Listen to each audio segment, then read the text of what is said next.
The winter of 1895 froze London in a way few speak about. Streets locked in ice, doors sealed shut, food slipped away, fires burned low. What shocks you most is how close their struggle feels to your own quiet fears. When you hear how the Victorian poor endured the harsh winter, the story pulls at your breath. You picture thin boots on frozen stones. You hear nights with no warmth left. You sense choices pressed against your ribs. This winter turns toward you and asks what you hold when cold grows sharp. Frozen London shows you people who kept moving through storms that stopped stronger men in their tracks. Stay with me. This is for you. Tonight you follow a widow named Ellen. She lives in a narrow room, above a crowded street in the East End. Snow piles high against her door. Her son lies under blankets, weak from days of hunger. Their coal box holds only dust. The pump outside froze before dawn. She steps into the frozen street to search for help. Breath shakes from her mouth. Lamps flicker in the fog. The river wind cuts through thin walls.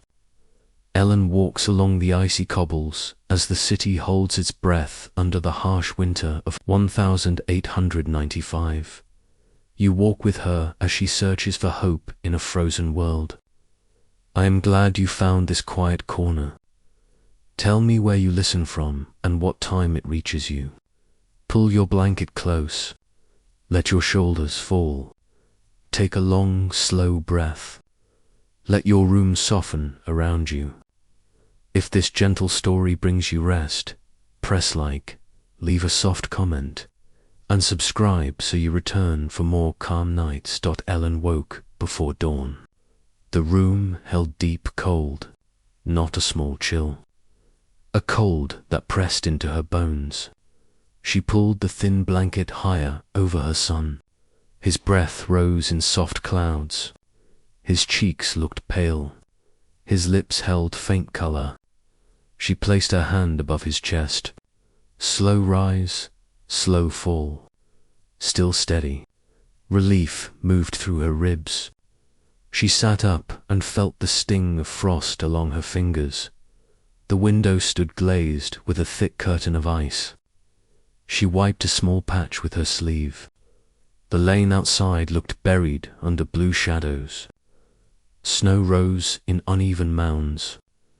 Icicles hung from eaves like rigid teeth. A cart on its side lay frozen near the corner. A lantern swung from a hook across the street, its flame low and weak. She stepped from the bed and wrapped her shawl around her shoulders. The boards under her feet felt like stone. When she reached the coal box, she lifted the lid and saw only dust. She lowered her head. Her breath shook. The stove needed fuel. The room needed heat. Her son needed warmth. Without it, frost pressed closer. She turned to him again. He slept still.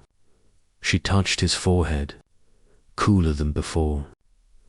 A thin hope, she placed the last scrap of wood into the stove and lit it. The flame rose slow and small. It warmed only the air near the iron grate. She rubbed her hands near it, wishing the heat reached farther. She stepped to her son and crouched beside him. "I go out," she whispered. "I return soon." He stirred, eyes half open. "Where?" "To find coal," she said. "You rest." He nodded weakly. His fingers brushed her sleeve. She held them for a moment, pressing his hand with light touch. She wrapped her coat around herself. The fabric hung thin on her frame. She tied a scarf around her neck. Then she opened the door. Snow pushed against it from outside. She pressed her shoulder to the wood. The door creaked open enough for her to step through. The morning felt sharp. Air cut across her face. She pulled her scarf higher. The lane stretched silent. The usual sound of carts and voices slept under the weight of frost. She walked careful steps across the ice-covered stones. Her boots held thin soles. Cold rose through them. She reached the pump at the center of the lane. Frozen ice climbed up the handle. Snow gathered around its base. She tried to push the handle down. It did not move. She tried again. Still locked. She stopped and caught her breath. The world around her held no warmth to spare. A woman stepped out from the house beside the pump. Her hair hung loose under her shawl. She held an empty bucket. No water again, the woman said with a cracked voice. Still frozen. Ellen asked. Yes, the woman said. 3 mornings now. Ellen lowered her gaze. I go toward the river. They say water flows slow there. The woman shook her head. The river froze through the night. Ellen looked down the lane. Thick fog drifted between the houses. The river sat beyond the far alley, hidden but close enough for the wind to carry its cold breath into the east end. I try, anyway, Ellen said. You walk careful, the woman replied. Streets hide ice under the snow. Ellen nodded and moved forward. Her steps slow, her breath steady. The fog thickened as she walked. Lamps burned as faint orange dots through the mist. Some windows showed small lights. Most stayed dark. The first coal shop stood on a corner near the main street. She reached it with numb fingers. The door hung half open. She stepped inside. Shelves lined the walls, most empty. A man behind the counter held his hands near a small stove. You have coin? He asked. Her heart tightened. Only a little. Price rose yesterday, he said. Winter grows harsh. Coal comes slow. I need enough for 1 day, she said. Then you pay the rate, he replied. She opened her hand. 3 small coins. He shook his head. Not enough. Her throat tightened. I have a child. So do many, he replied. Coal comes slow. Price stays. She stared at the small stove in the corner.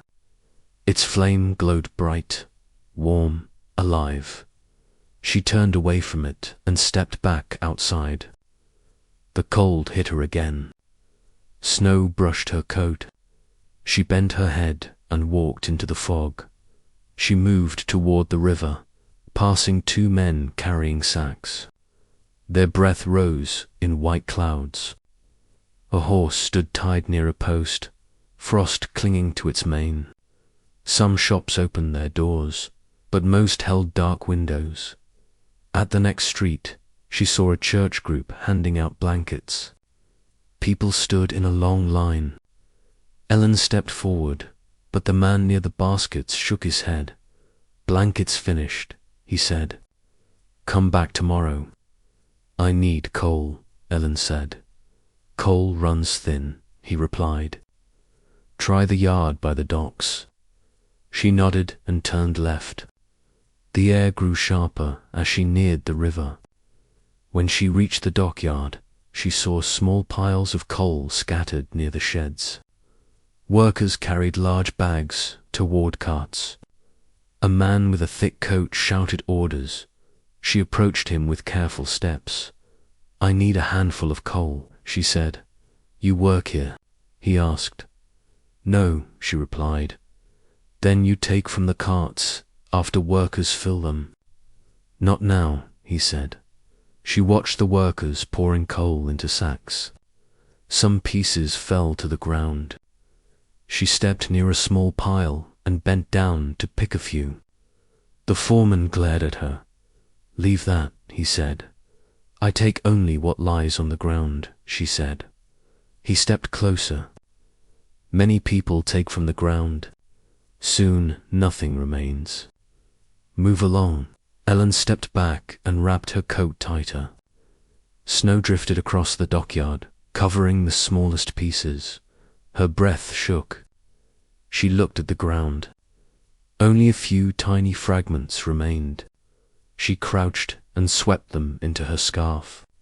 Not enough for a full day. Enough for an hour. She stood and turned toward the lane. The cold pressed harder, but she walked with steady steps. When she reached her street, she saw a man dragging a cart filled with broken furniture. He stopped near a doorway and called out, "Firewood scraps. Only a few coins." Ellen hurried to him. "How much for one piece?" He lifted a broken table leg. "2 coins." She searched her pocket. 1 coin left. He shook his head. She looked at him with hollow eyes.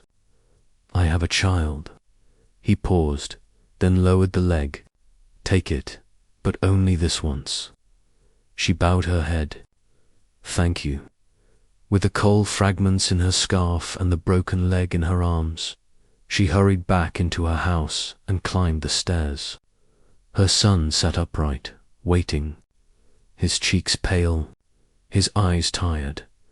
"You returned," he said with soft relief. "I did," she replied.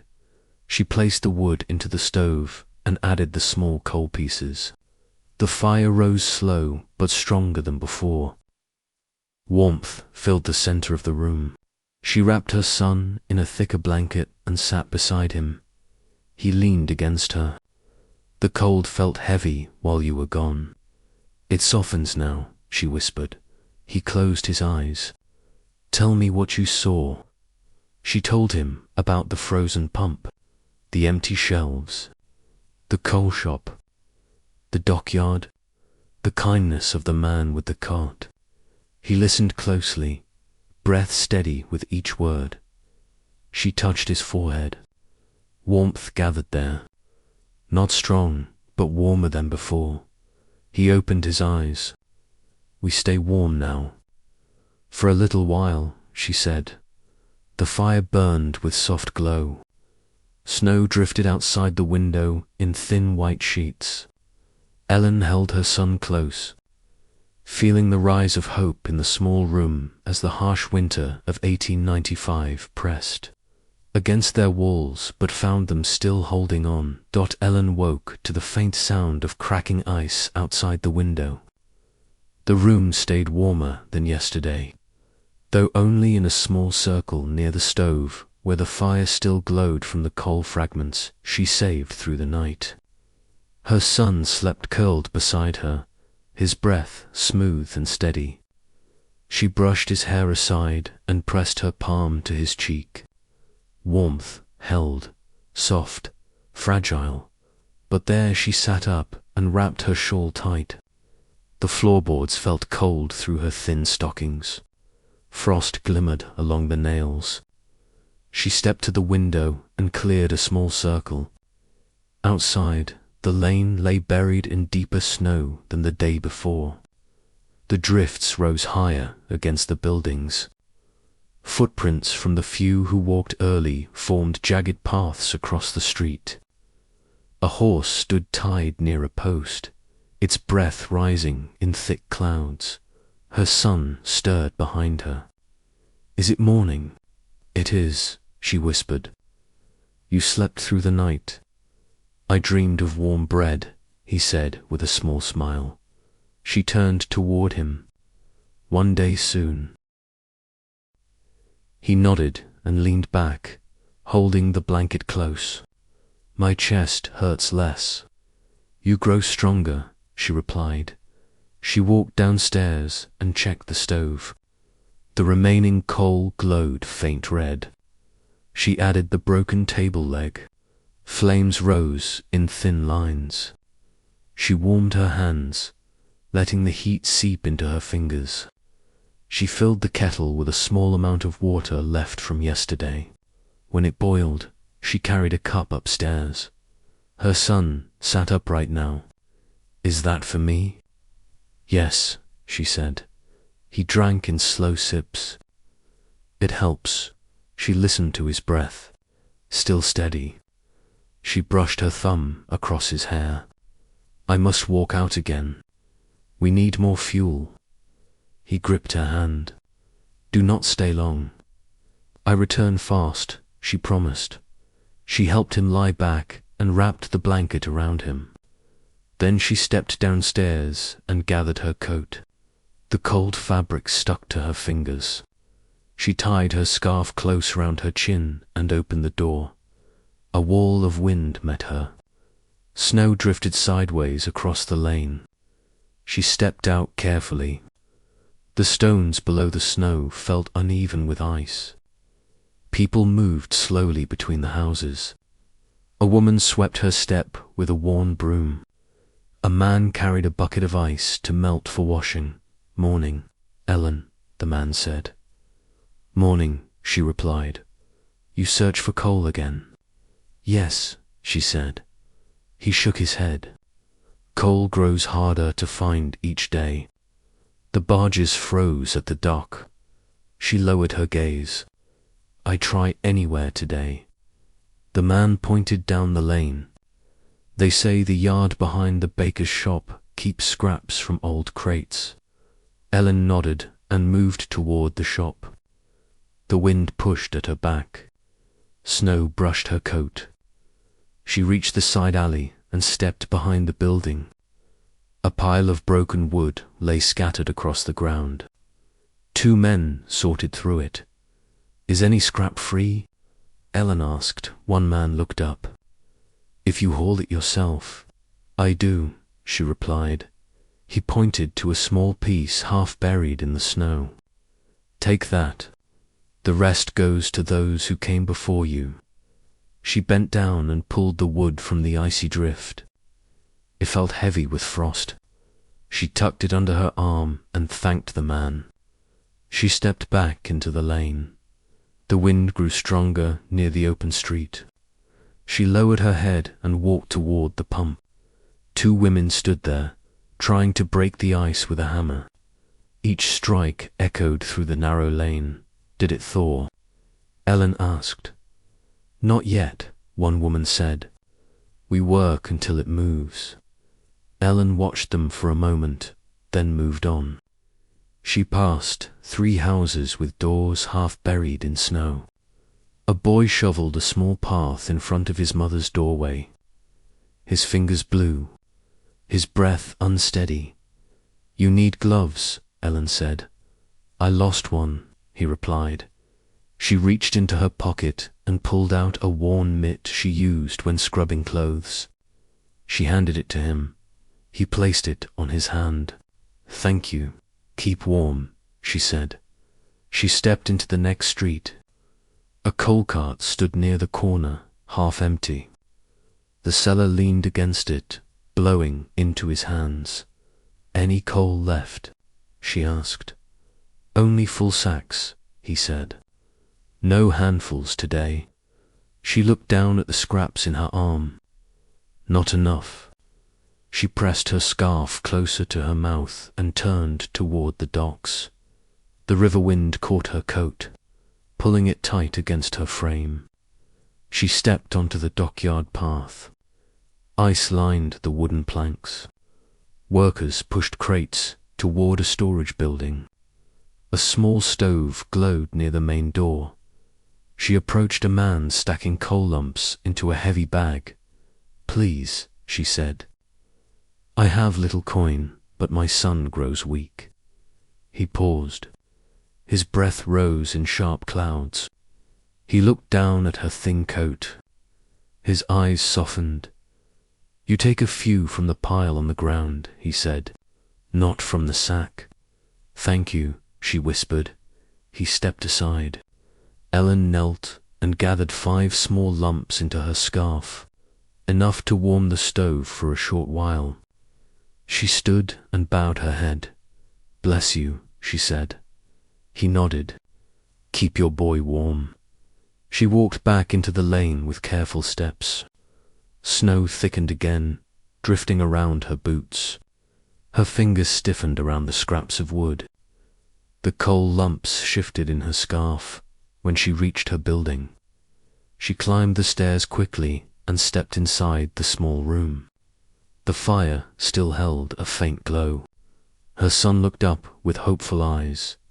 "You returned fast," he said. "I told you I would," she replied. She placed the scraps of wood into the stove and added 2 small coal pieces. Flames rose stronger than before. The room warmed, slowly but steady. Her son reached for her hand. I missed you too," she whispered. She sat beside him. He leaned against her shoulder. "Did you find much?" He asked. "Enough for now," she said. He nodded and closed his eyes. "I feel safe when you sit near me." She wrapped her arm around him. The fire glowed bright. Snow drifted outside in soft waves. The harsh winter of 1895 pressed against the walls. But Ellen's small room held a pocket of warmth. Her son breathed slow. Calm, the flame crackled gently, and for a moment, time softened. Ellen woke to the faint creak of wood shifting under the weight of frost.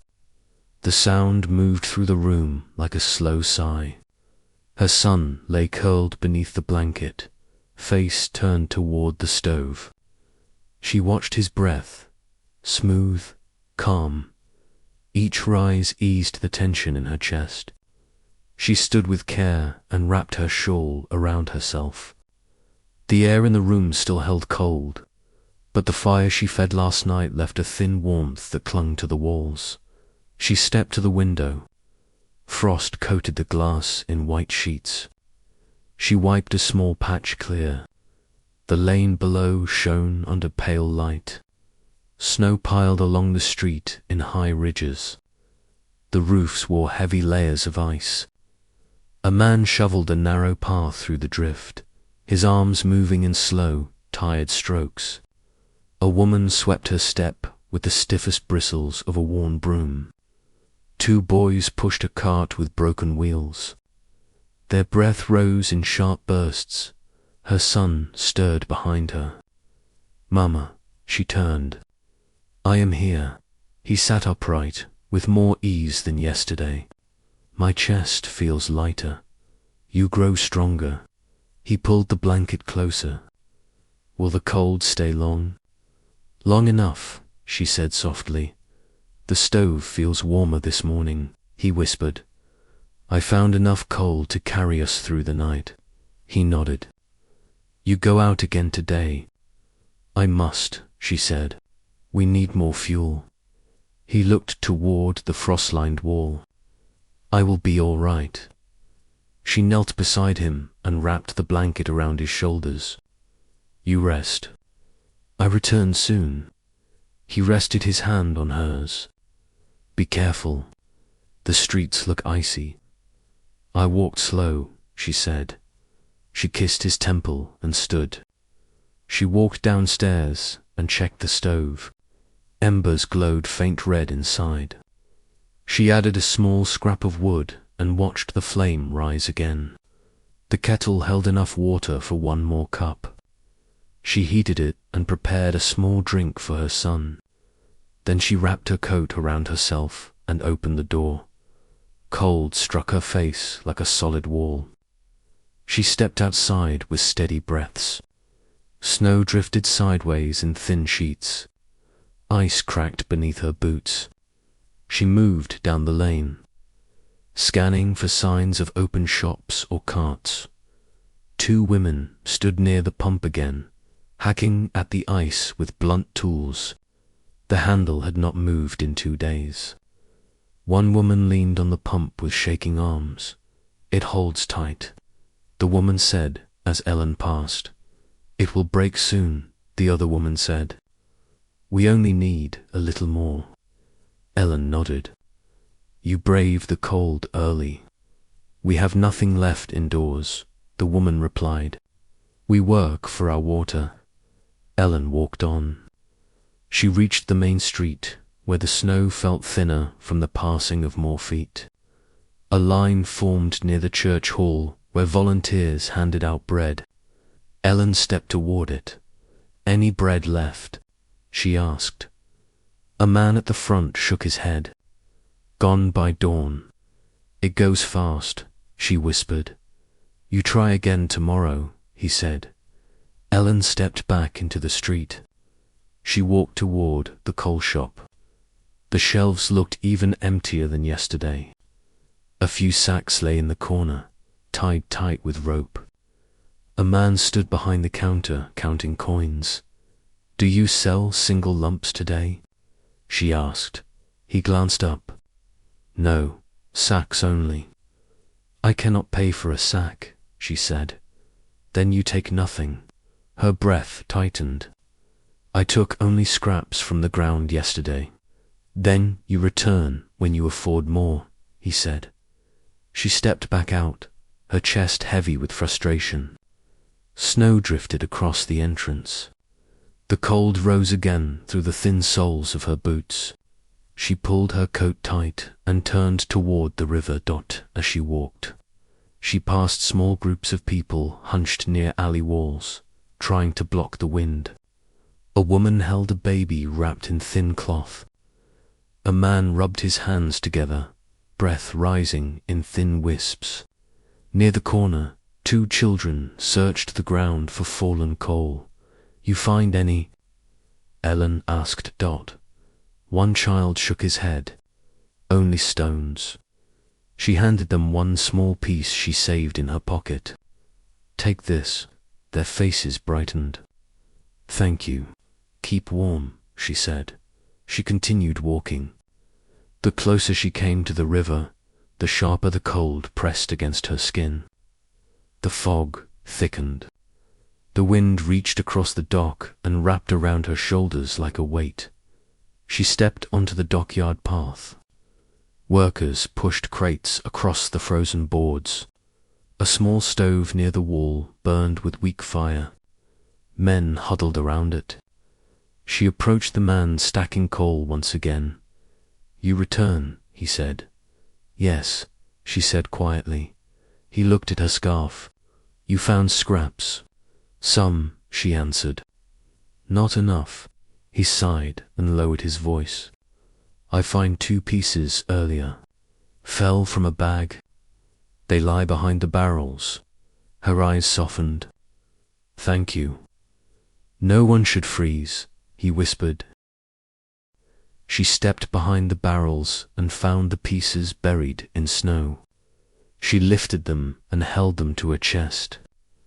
It was not much, but enough to bring another hour of warmth. She bowed her head toward the man and stepped back into the lane. Snow thickened as she walked.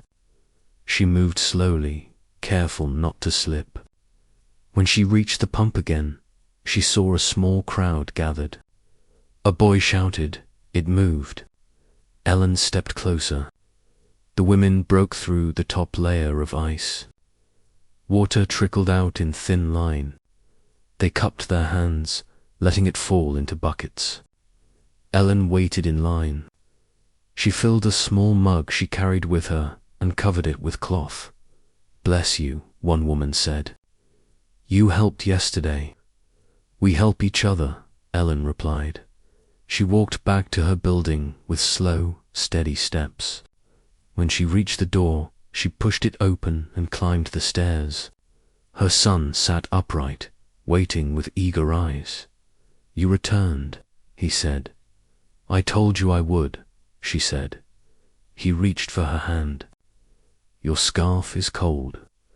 She set the cold pieces on the table and removed the wood scrap from under her arm. Then she opened the stove. The flame still glowed faintly. She added the new pieces. The fire grew stronger, more steady. Warmth spread across the room. Her son leaned closer. It feels warm again. Yes, she whispered. We keep it this way. He sipped the warm water she brought. His breath steadied further. His eyes brightened. She brushed his cheek. I worry when you leave, he said. I hurry, she replied. He leaned against her shoulder. Tell me what you did. She told him about the coal shop. the pump, the woman with the baby, the children who searched the snow, the man at the dock who helped her again. Her son listened closely. "You help others," he said. "We all try," she whispered. He rested his head against her. "I feel stronger today. You look stronger." He closed his eyes and breathed slow. The fire glowed brighter. The frost on the window thinned near the edges. Snow outside drifted in soft spirals across the lane. Ellen held her son close as warmth gathered slowly, stubbornly against the winter pressing around them.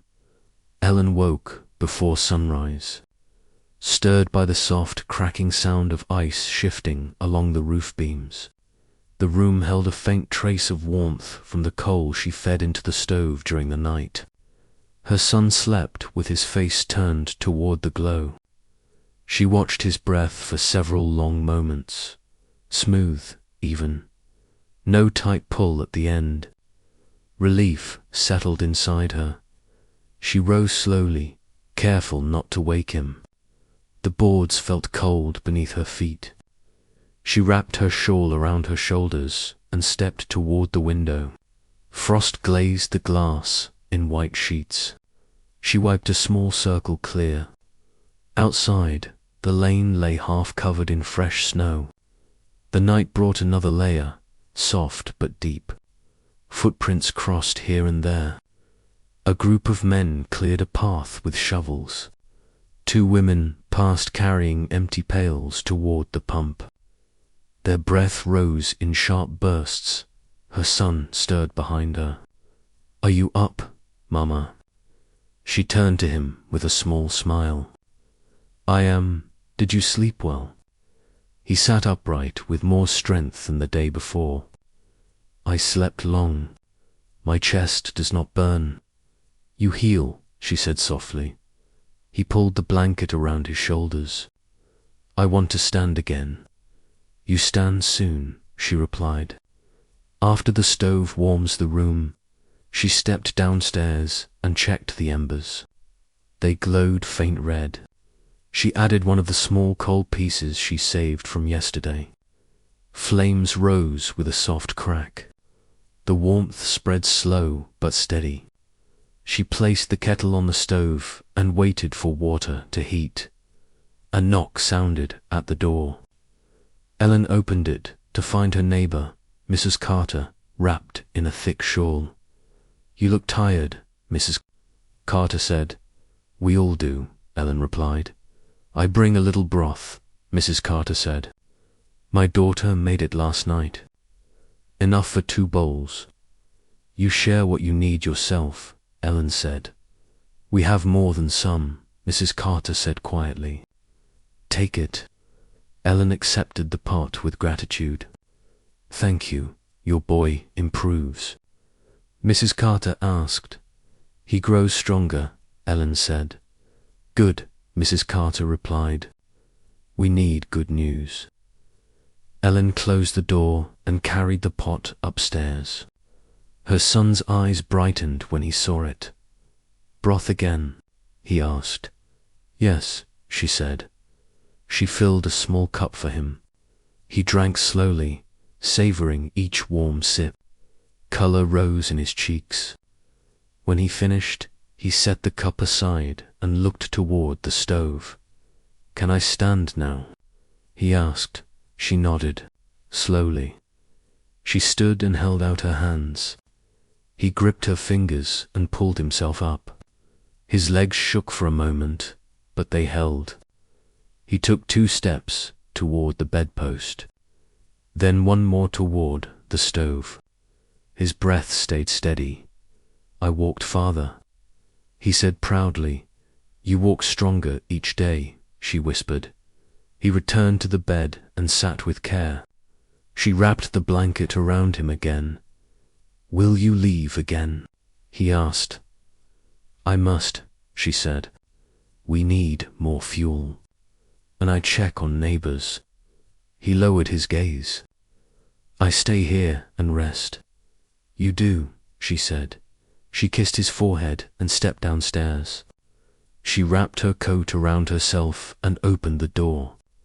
The cold met her face, sharp, heavy. She braced herself and stepped into the lane. The pump now held a small trickle of water, thanks to the work of the women yesterday. Several people waited with pails. Ellen stepped into line. The water flowed slowly, but steadily enough for life to continue. She filled her mug and covered it with a cloth. A man approached, face lined with strain. "You hear the news?" "What news?" Ellen asked.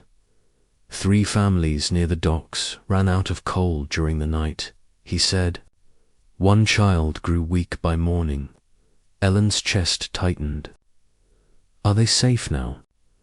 "They survive," the man said, "but winter holds tight to them." Ellen nodded and stepped aside. She walked toward the main street, snow crunching under her boots. She stopped at the coal shop. The door hung open, the shelves bare. The shopkeeper stood with arms folded across his chest. "No coal today," he said before she spoke. "None." She asked. "Shipmen froze at the dock," he replied. "Workers tried to break the crates free." She left the shop and walked toward the docks. The river lay in a thick sheet of ice. Fog drifted lightly above it. Workers hammered at crates frozen together. Men pushed chips of coal into buckets and carried them toward waiting carts. Ellen searched the ground. Only a few scraps lay scattered along the path. She crouched and gathered 3 small lumps. A worker approached her. "Take these 2, he said quietly, dropping 2 more pieces into her palm. "You kept helping yesterday." She bowed her head. "Thank you. Keep your boy warm," he said. She walked back toward the lane, the coal pieces wrapped in her scarf. Snow thickened as she reached her street. The wind pushed against her coat. She moved with steady steps. On her way home, she saw Mrs. Carter sweeping her step. "You found fuel?" Mrs. Carter asked. "A little," Ellen replied. "That helps," Mrs. Carter said. Ellen climbed the stairs to her room. Her son sat holding the blanket tight. "You came back fast," he said. "Because you waited," she replied.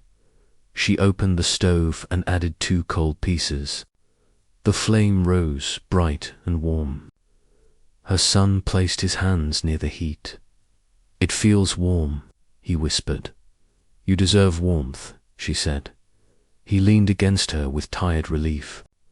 She brushed his hair back from his forehead. "Did you see anyone?" He asked. "I saw neighbors. I saw Mrs. Carter.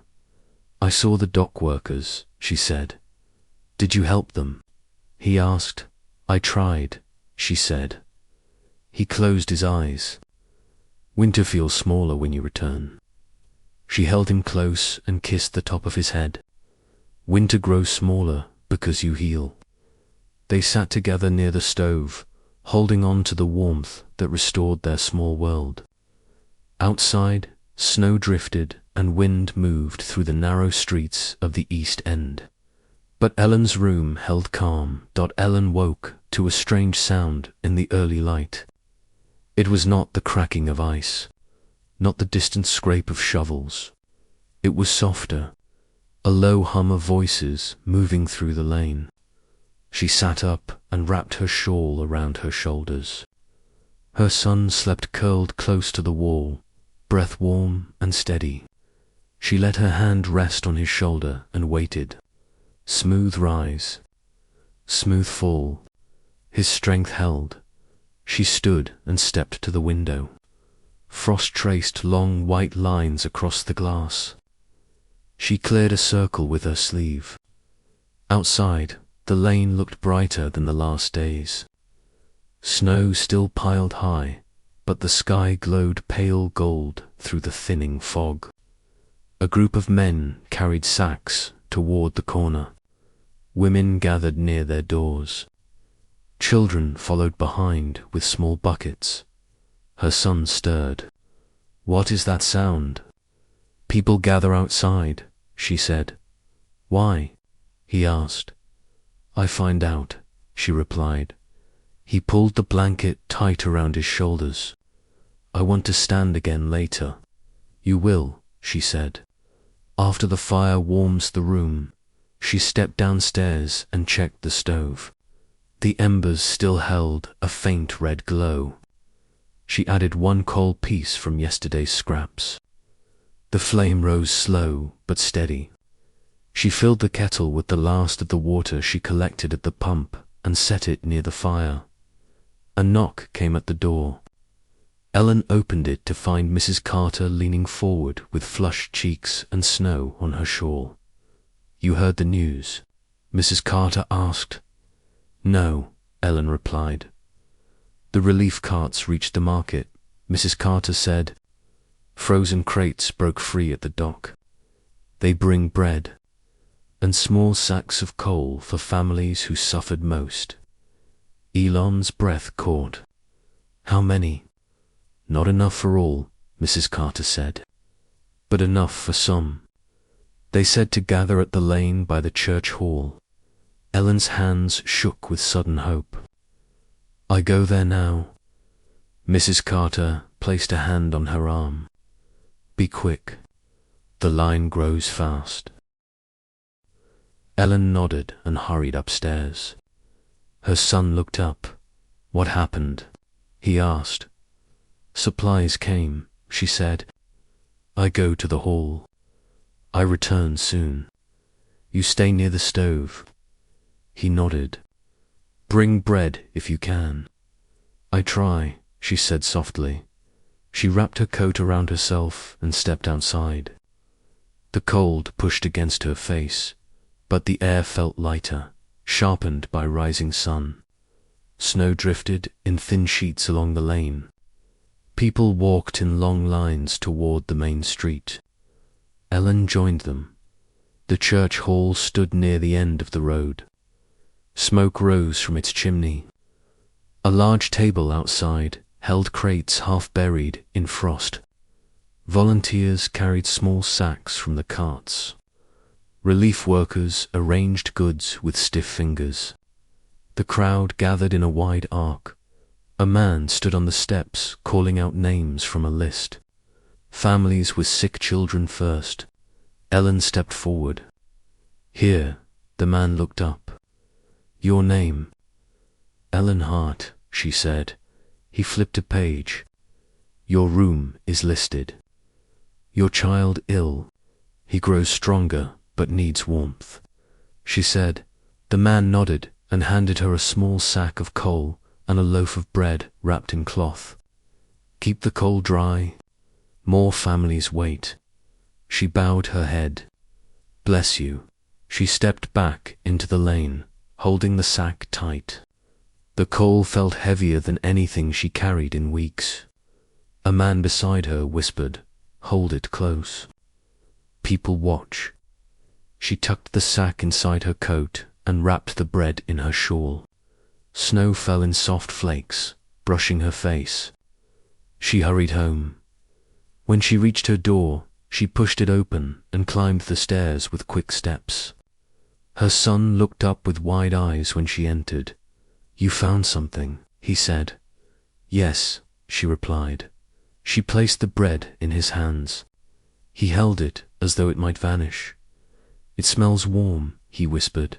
She set the coal beside the stove and opened the sack. Solid pieces, dry, enough for several days. She added one to the fire. Flames rose bright and full, warming the room faster than any morning since the winter began. Her son tore a small piece from the loaf and ate it. Color returned to his cheeks. "Do you taste it?" she asked. "It tastes soft," he said, "and warm." She ate one small piece herself, letting it settle in her stomach. The strength she gained from it spread slow and steady. "Can I try walking now?" he asked. Yes, she said. She held out her hands. He rose. His legs shook at first, but the warmth from the stove spread through his body.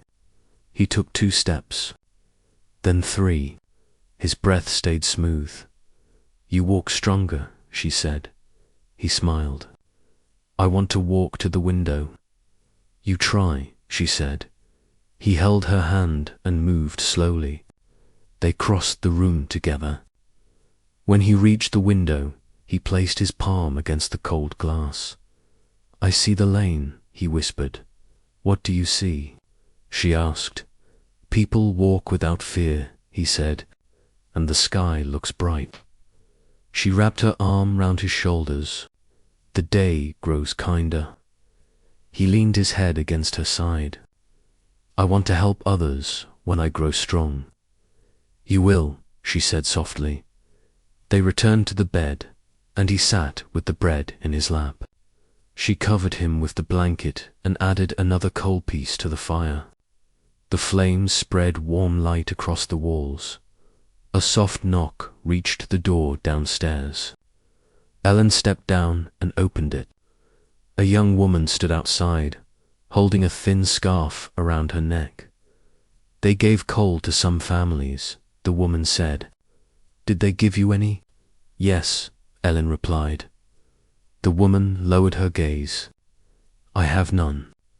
My stove died this morning. Ellen looked at the sack near the stove. Enough for several days.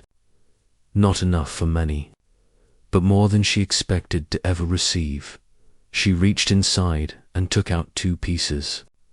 She wrapped them in a cloth and placed them in the woman's hands. Take these, Ellen said.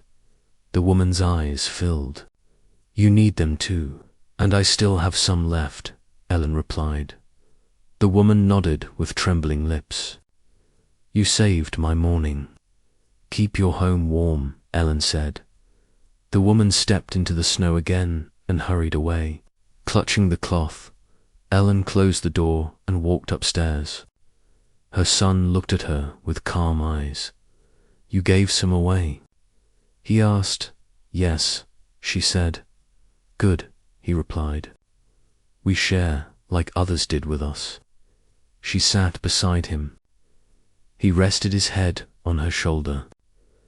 I feel warm today. You look warm, she whispered. Outside, snow drifted softly across the lane, but the sky grew brighter, touched by pale sunlight. The fire glowed strong. Ellen brushed her son's hair and felt hope gather inside her small room in slow, steady waves. The harsh winter of 1895 still held the city, but for the first time in many days, warmth pushed back. Ellen woke before dawn to a faint warmth resting on her cheek. At first, she thought she dreamed it. Then she opened her eyes and saw a soft glow pulsing from the stove. The fire still held from the coal she fed into it before sleep. The room felt warmer than any morning she remembered in weeks. Not warm in comfort, but warm enough to ease the ache in her bones. She turned to her son. He slept, curled near the blanket's edge, face peaceful, breath slow and deep. She watched the rise and fall of his chest for a full minute. No tight pull, no sudden catch. His skin no longer looked drained. She placed her hand above his stomach. He shifted only slightly, letting out a soft, sleepy sound. Relief moved through her ribs. She rose with care and pulled her shawl over her shoulders. The boards beneath her feet felt less cruel than before. She stepped to the window. Frost lined the glass, but a thin patch near the corner melted enough to show the world outside. Snow covered the rooftops in smooth layers. Smoke rose from chimneys farther down the lane. 2 men stood near the pump, testing the handle. It moved with a slow creak, not frozen solid, not fully free. Something in between, her son stirred. Mama, she turned to him. I am here. He sat upright slowly, pressing his hand to the blanket. The room feels warm. It does, Ellen said. The coal burns well. He lifted his chin with a weak but proud smile. It feels different. Not sharp. Not cold. Warmth stays longer now, she whispered. He looked at the stove with soft hope in his eyes. Do we have more? Yes, she said. Enough for today. Enough to keep you safe. He exhaled with relief. Then you do not go out today. She moved to his side and brushed his hair back. I go out for a short while. People need help. Supplies reached the market yesterday. Many still stand with nothing. He looked down at his hands. Take care. I always do, she said. She stepped downstairs to check the stove. The flame still glowed. She added a single lump of coal. The fire caught at once, burning steady and bright. She poured water into the kettle and warmed it. Then she filled a cup for her son and carried it upstairs.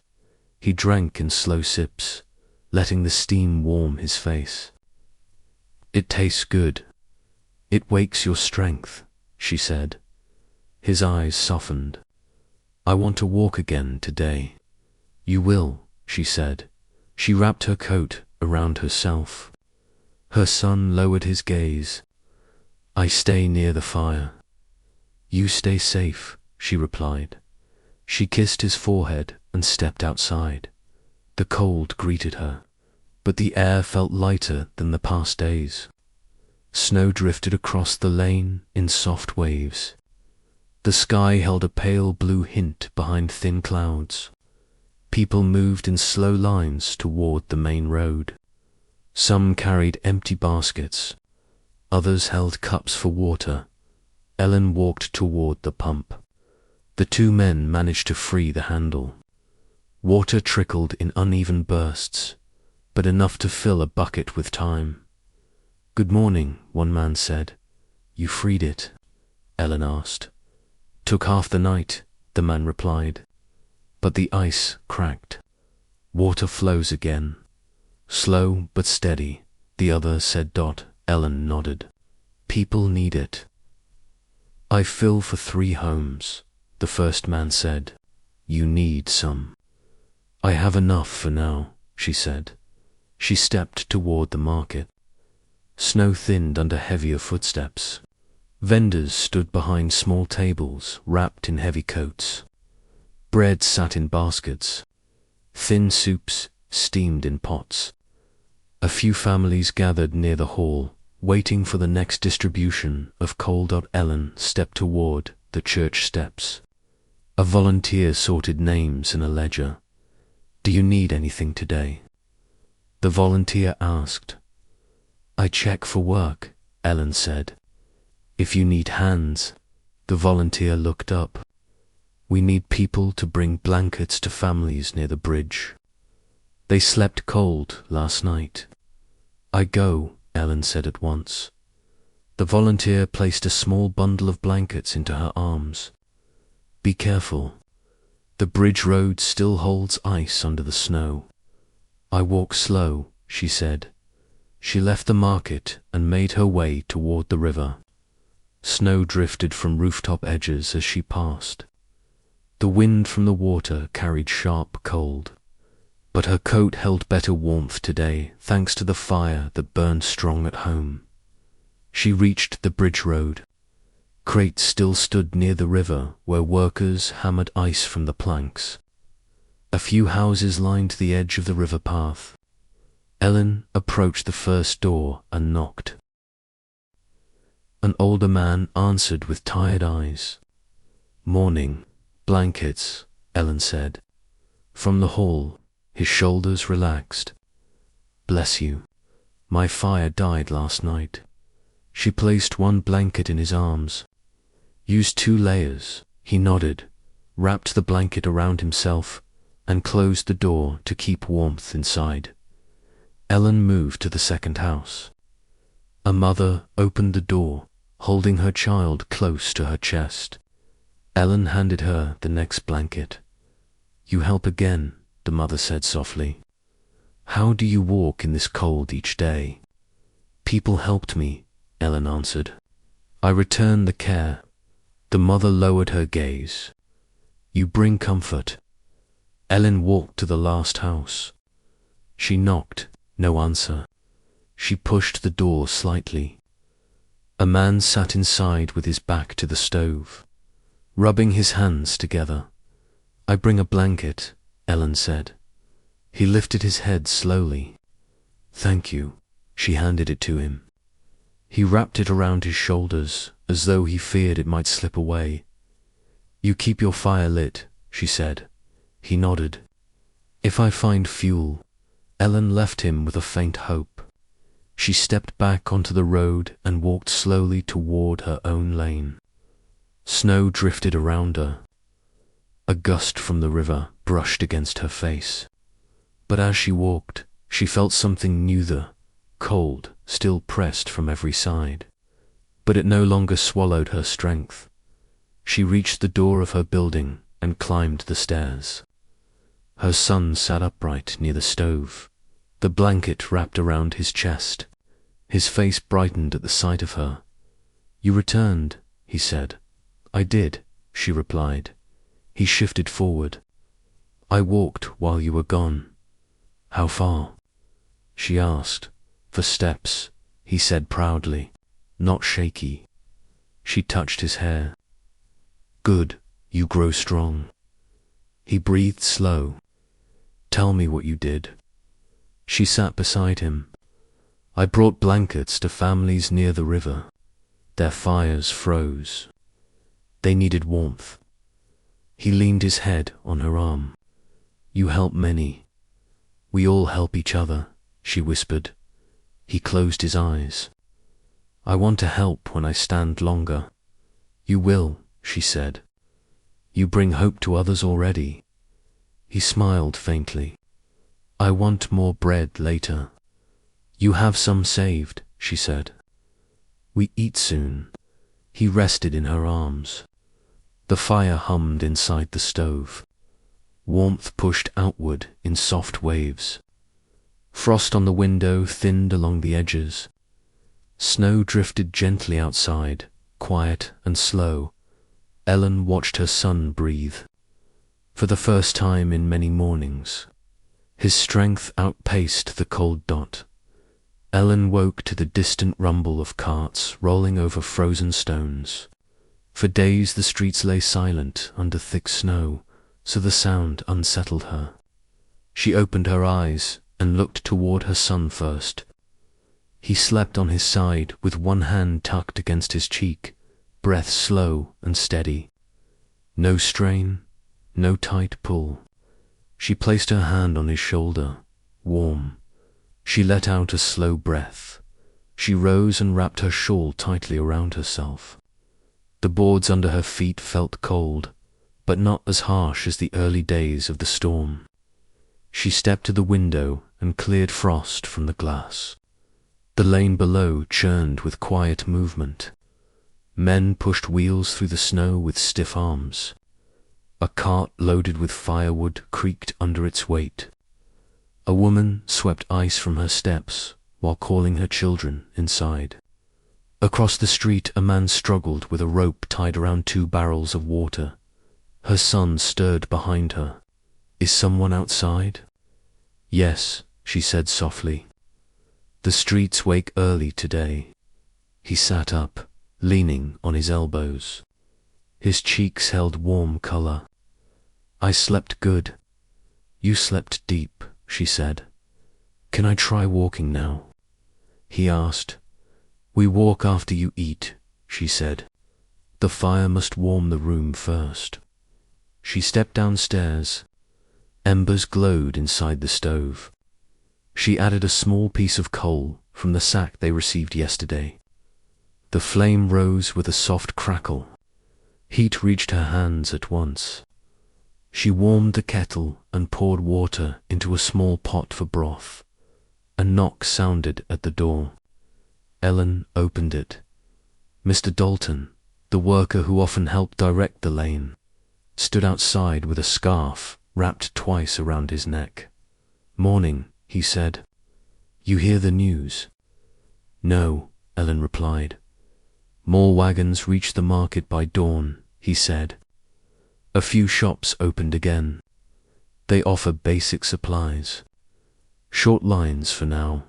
Ellen nodded. "Good. They need help near the docks," Mr. Dalton continued. "Crates froze into place again during the night. Workers chipped them free. Anyone with strong hands is needed." Ellen hesitated. "I go for a short time. My son grows stronger, but he still needs me." "Short time is enough," Mr. Dalton said. "People trust you." She stepped back inside and lifted the pot of broth. She climbed the stairs. Her son waited with bright eyes. "You bring food?" "Yes," she said. He drank slowly.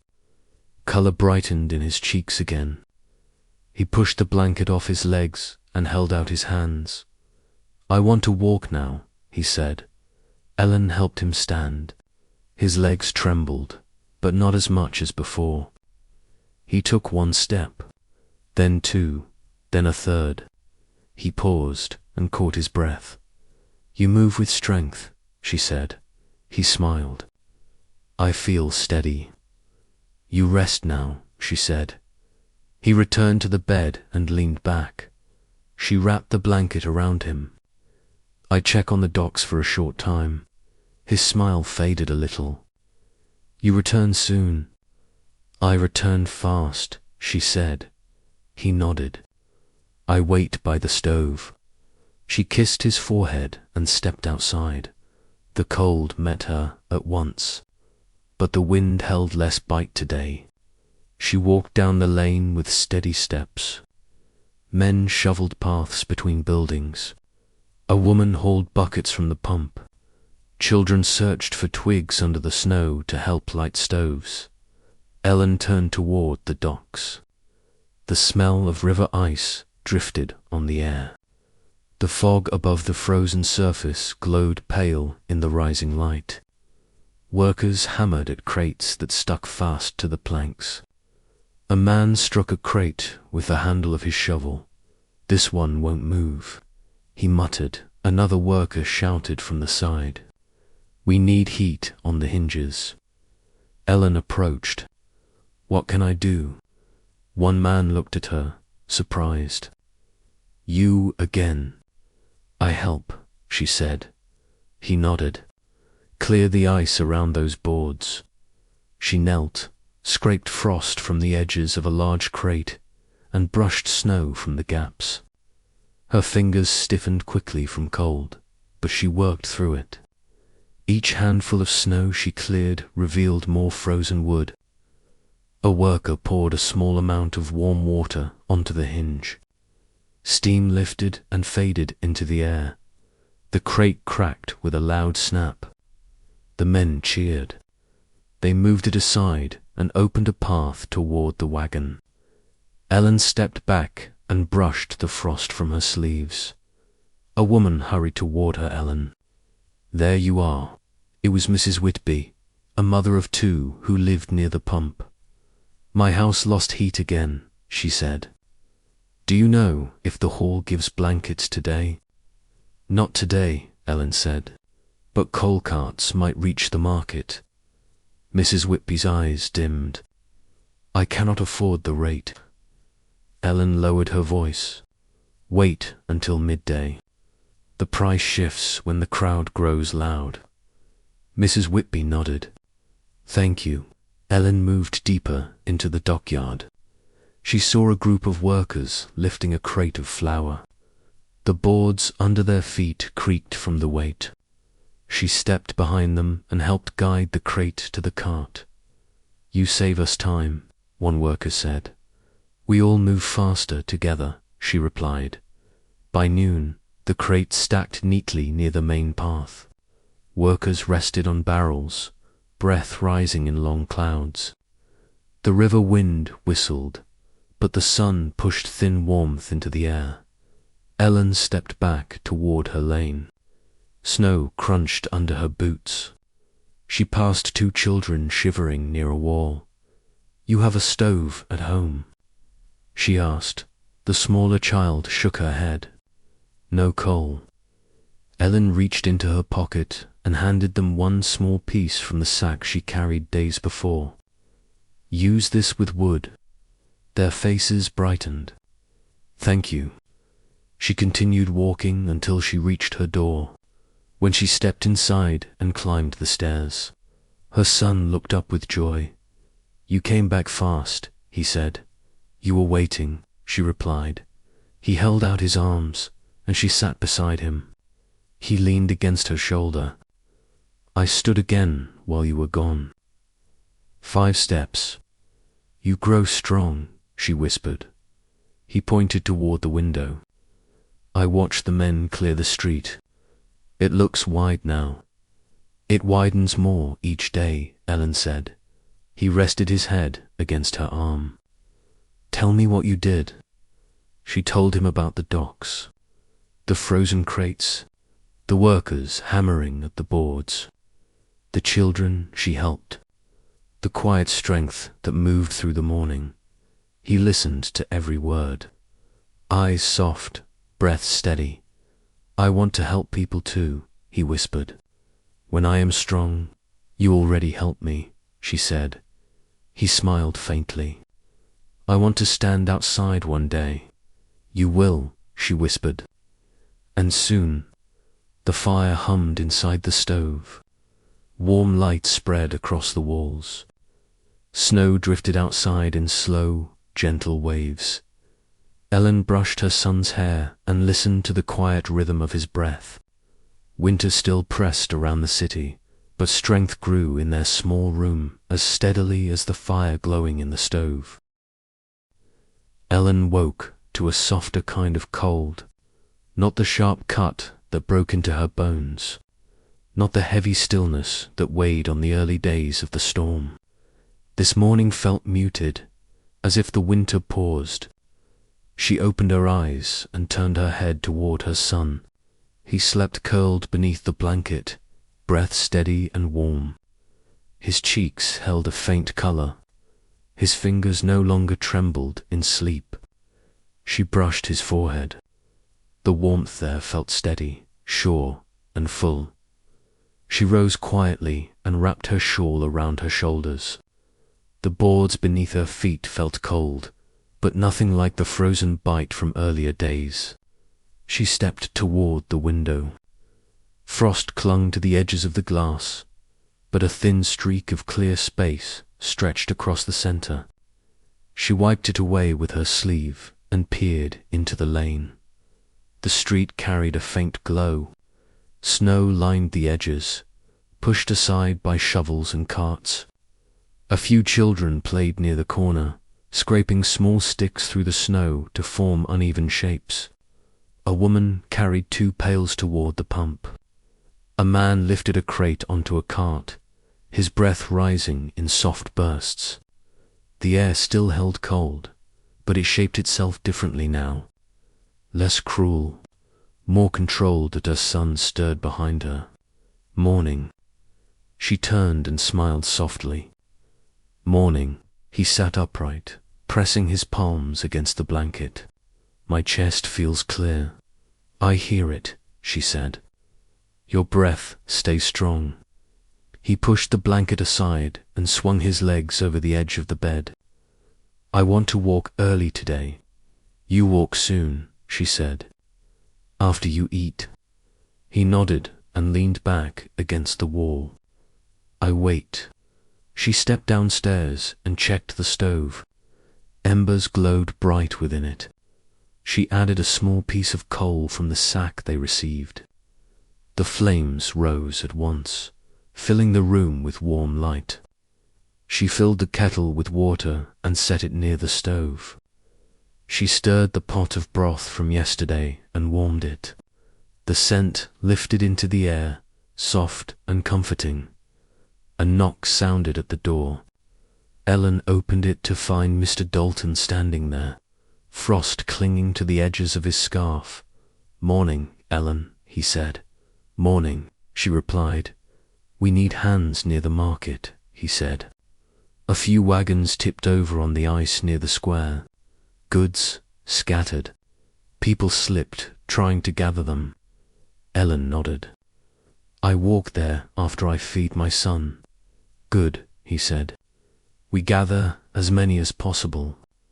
The more who help, the faster the road clears." He stepped back into the lane. Snow drifted around his boots. Ellen closed the door and carried the broth upstairs. Her son reached for it at once. "Warm," he said. "You need strength," she replied. He drank in slow sips. When he finished, he set the cup aside and gripped her hand. "Now I stand," he said. She stood and took his hands. He rose with slow effort. His legs trembled, but only a little. He took 2 steps. He paused. He took 3 more. Then he turned to face her with pride blooming across his face. "I walked without shaking," he whispered. "You did," she said softly. "You grow strong." He returned to the bed and rested with a long breath. "I go help near the market," she said. "I return soon." "Be careful," he said gently. She brushed his hair back and stepped outside. The cold pressed against her cheeks, but the warmth inside her coat shielded her. She walked down the lane, passing neighbors who stepped outside to shake frost from blankets. A group of boys rolled a large packed snowball toward a wall. A woman from 2 houses down waved to Ellen. "You head to the square?" The woman asked. "Yes," Ellen replied. "They say 1 wagon cracked on the ice." "Flour everywhere," the woman said with wide eyes. Ellen nodded and continued walking. When she reached the main street, she saw a group gathered around a tipped wagon. 2 horses stood trembling nearby, held by a man with gloved hands. Workers lifted broken boards. A sack of flour burst open on the ground, spreading white powder across the ice in a wide circle. Ellen stepped closer. "Where do you need help?" One worker pointed toward the scattered goods. "Gather the sacks still sealed." "Those near the ice break." She knelt and tested the ice with her foot. It held. She gathered 3 sealed sacks and carried them to the cart pulled up nearby. Other women moved quickly, lifting crates and boxes from where they fell. Men hammered boards back into place on the wagon frame. A boy ran toward them, holding a torn sack. "This one ripped." "Bring it to the hall," a volunteer said. "We use it there." Ellen continued gathering goods until the ice grew slick. A man slipped and fell to his knees. She reached for his arm and steadied him. "You hurt?" She asked. "No," he said, rising with a strained breath. "Thank you." She stepped back to the side as workers righted the wagon. The horses stamped their hooves in the snow, sending small flakes into the air. Once the road cleared, Ellen walked toward the chapel steps where a small line formed for bread. A volunteer handed pieces to families, placing them gently into cold hands. "Are they still giving bread?" Ellen asked. "For today," the volunteer said. Ellen shook her head. "I have enough. Give to those behind me." The volunteer nodded with respect. She turned to leave when she saw a small girl sitting on the edge of a barrel, her hands tucked under her arms, her dress thin, her eyes downcast. "You look cold," Ellen said. The girl lifted her head. "I wait for my brother. He fetches bread." "You need to warm your hands," Ellen said. She reached into her coat pocket and pulled out part of yesterday's bread she saved for the walk home. She placed it in the girl's hands. The girl's face lit up. Thank you. You eat slow, Ellen said softly. The girl nodded and took a small bite. Ellen continued her walk toward the docks. Workers hammered at the frozen edges of crates. She approached one of them. You fixed this road 2 days now? She asked. Yes, he said. Ice grows faster than we break it. Do you need help? She asked. We need hands to carry broken boards, he replied. She lifted the end of a broken plank and helped carry it to a pile against the shed. More boards followed. She moved them one by one until the pile grew taller than her shoulders. Her breath formed clouds in the air. Her arms ached, but she kept moving. Near midday she walked back toward her lane. Snow drifted lightly from the sky, tiny flakes that melted on her scarf. She passed the pump where water now flowed in steady trickles. A woman filled her bucket and smiled at Ellen. You helped yesterday, the woman said. We all remember. We help each other, Ellen replied. She reached her door and climbed the stairs. Her son looked up with joy when she entered. You returned, he said. I told you I would, she replied. He reached for her hand and she sat beside him. He leaned against her shoulder. Did you help many? He asked. I helped where I could, she said. He smiled. I walked again while you were gone. 6 steps. You grew stronger, she whispered. He looked toward the glowing stove. I want to see outside soon. You will, she said. You stand near the door when the wind softens. He rested his head on her arm. She wrapped her hand around his and listened to his slow breath. The stove glowed bright. Warmth filled the room in slow waves. Snow drifted outside like falling dust. Ellen watched her son while the quiet afternoon settled around them. Winter still held London, but strength gathered in their small room with each passing hour. Ellen woke to the soft shift of her son's weight beside her. He moved with less strain now, less stiffness. She opened her eyes and watched him as he rose onto his elbows. His breath stayed smooth. His cheeks held warm color. She reached out and touched his forehead. Warm, steady. She sat up and wrapped her shawl around her shoulders. The room felt different this morning. Not warm, but not cutting cold either. The stove still held a faint glow from the coal they fed it before sleep. She stepped to the stove and opened the door. Embers glowed. She added a single piece of coal and watched the flame rise, spreading light across the walls. Her son shifted. It feels warm. It does, she said. The night passed without sharp wind. He sat up fully. I want to try walking again.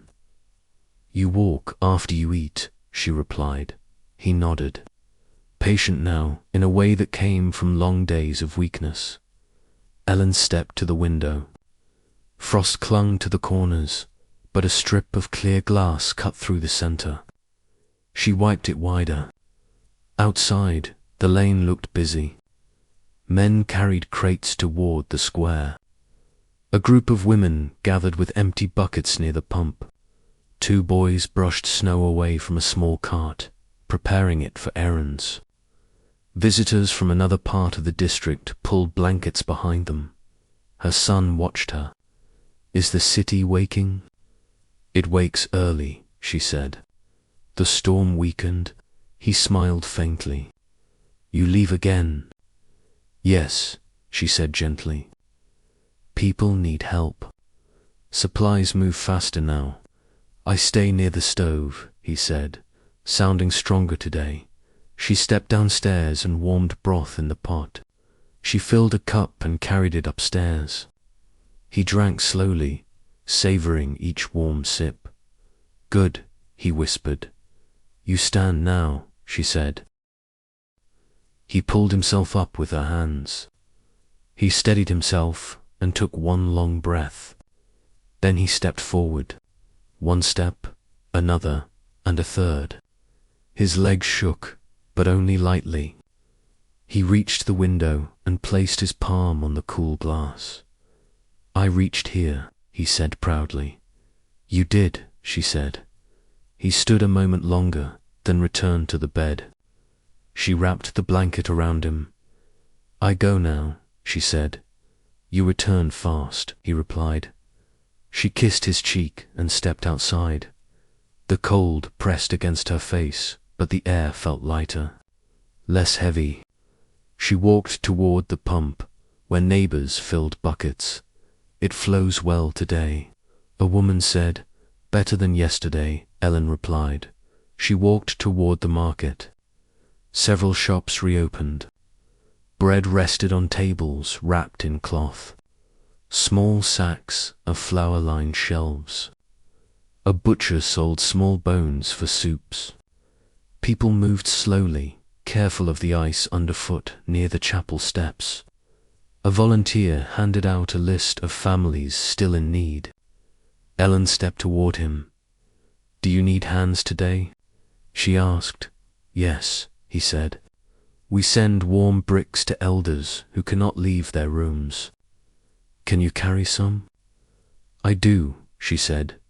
The man handed her a set of wrapped bricks, still warm from the large stove behind the hall. She held them close and walked down the narrow street behind the square, heading toward the row of elder homes. At the first door, she knocked softly. An older woman answered, wrapped in two thin shawls. "I bring warmth," Ellen said. The woman's eyes filled. "Bless you. My stove died in the night."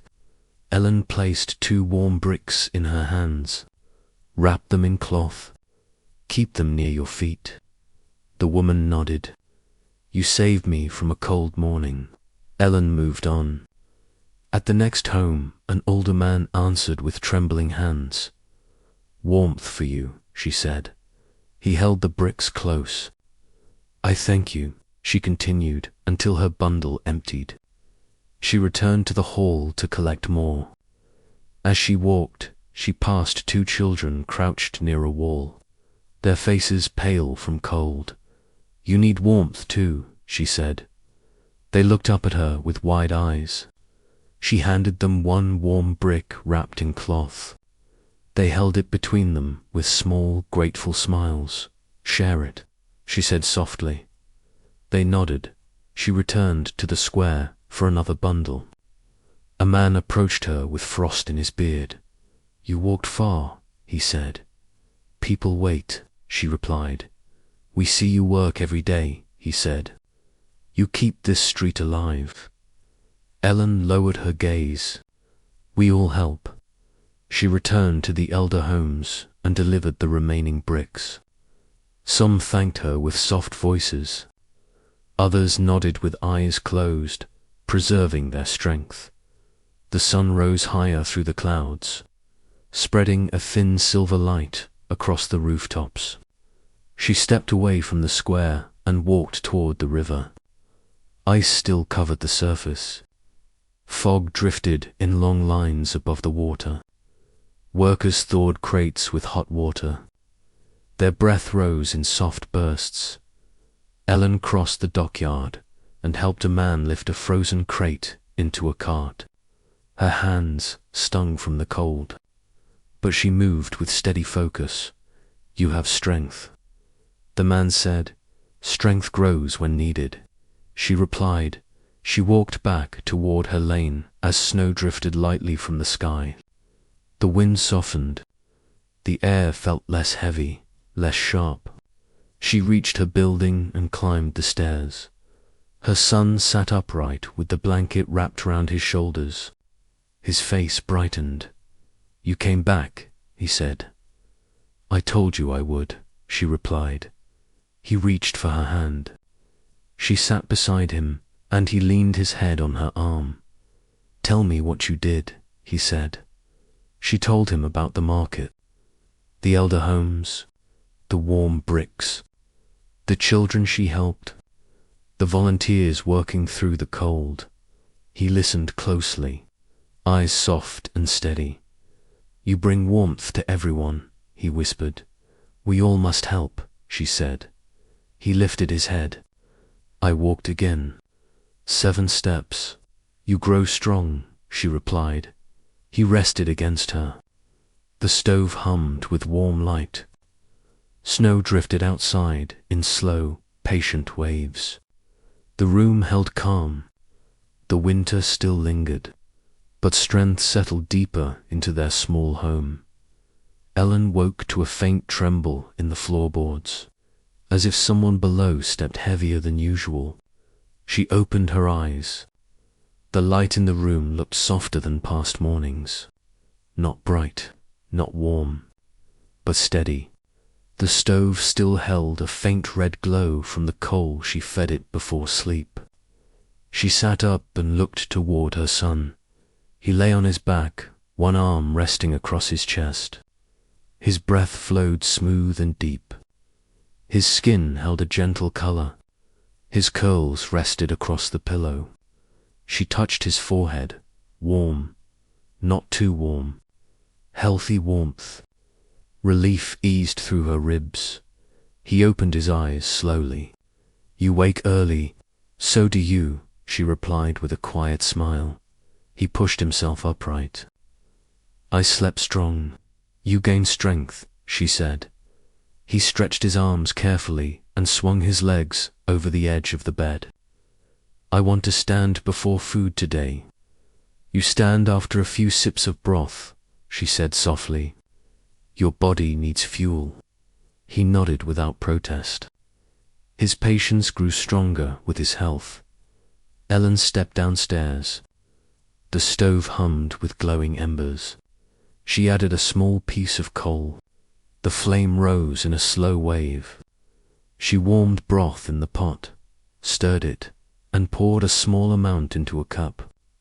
The scent brushed the air with comfort. A knock sounded at the door. Ellen opened it to find Mrs. Carter wrapped in 2 shawls. Morning, Mrs. Carter said. Morning, Ellen replied. They call for help near the workhouse, Mrs. Carter said. The roof iced overnight. Part of it cracked. They need hands. I go after I feed my son, Ellen said. Mrs. Carter nodded. The men say the ice formed in thick layers. They cannot break it alone. I help, Ellen said.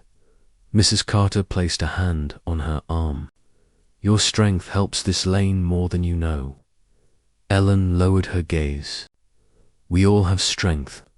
Mrs. Carter stepped back into the snow. Ellen closed the door and carried the broth upstairs. Her son accepted it with both hands. It smells strong, he said. You need it, she replied. He drank small sips, warming his chest and throat. When he finished, he wiped his mouth with his sleeve and set the cup aside. Now I stand, he said. Ellen held his hands. He rose with less trembling than yesterday. He took a long breath and stepped forward. 1 step, another, a third. His legs steadied. He held his balance without gripping her hands. I can stand without holding anything, he whispered.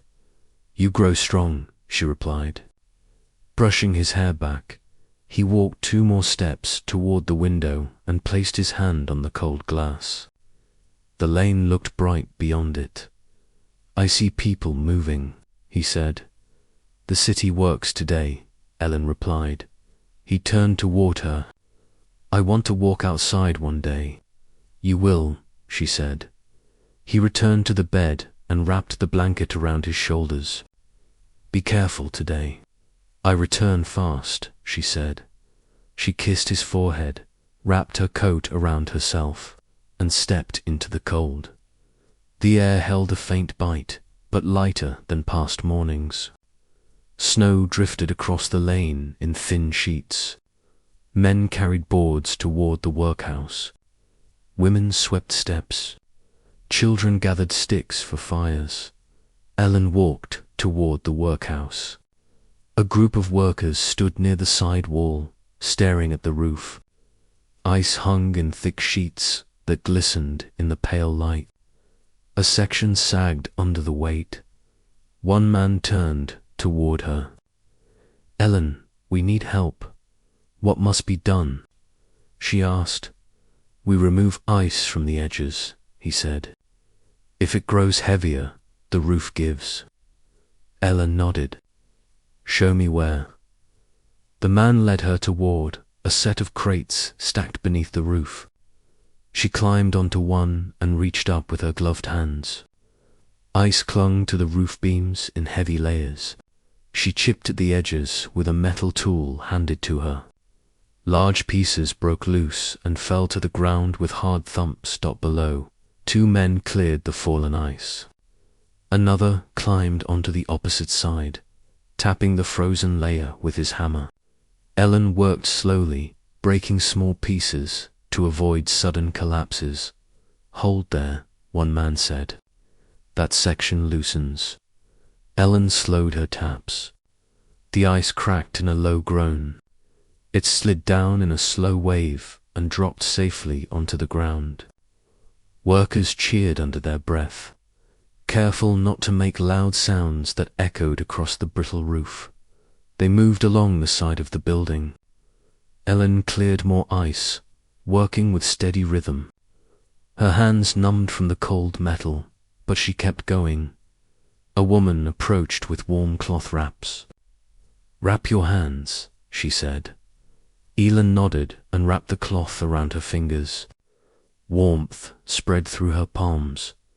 "Thank you," Ellen said. "You help everyone." The woman replied. Ellen climbed down after finishing her section. The men removed the last frozen sheet from the corner. The roof sagged less now. More stable, one worker approached her. "Your hands work faster than half of us." "Many hands work here," she said. "You gave us an hour we needed," he replied. Ellen stepped away and headed toward the small market. Vendors stood behind their stalls. A man sold thin slices of root vegetables. A woman sold scraps of fabric for patching coats. Families lined up near the bread table. Ellen walked toward the chapel steps. A volunteer looked up. "Ellen," he said, "we need help delivering supplies to families who cannot leave their homes." "I help," she said. He handed her a small basket with flour and a strip of cloth around it. "Deliver this to the family near the stable. The mother cannot walk far." Ellen carried the basket down the lane toward the stable row. Snow covered the ground in thick patches. She knocked on the door of a small home. A young mother answered with a baby in her arms. Her face looked worn with cold. "Supplies," Ellen said softly. From the hall, the woman placed her hand over her heart. "Thank you. I could not leave today." Ellen handed her the basket. "You keep your child warm." The woman nodded with gratitude. Ellen walked back toward her lane. Snow drifted in slow flakes, light and silent. She passed the pump where water flowed in a thin line. A man filled his bucket and nodded at her. "You helped the workhouse?" he asked. "Yes," Ellen replied. "We heard the ice cracked." "You saved them from collapse," the man said. "We all worked together," she said. She reached her door and climbed the stairs. Her son turned his head toward her with bright eyes. "You came back," he said. "Always," she replied. He held out his hands and she sat beside him. He leaned into her shoulder. "Tell me what you did," he whispered. She told him about the roof, the ice, the workers, the woman with the baby. He listened, his breath soft and calm. "You helped many again," he said. "Each day needs hands," she replied. He smiled and rested his head on her arm. "I walked 8 steps while you were gone.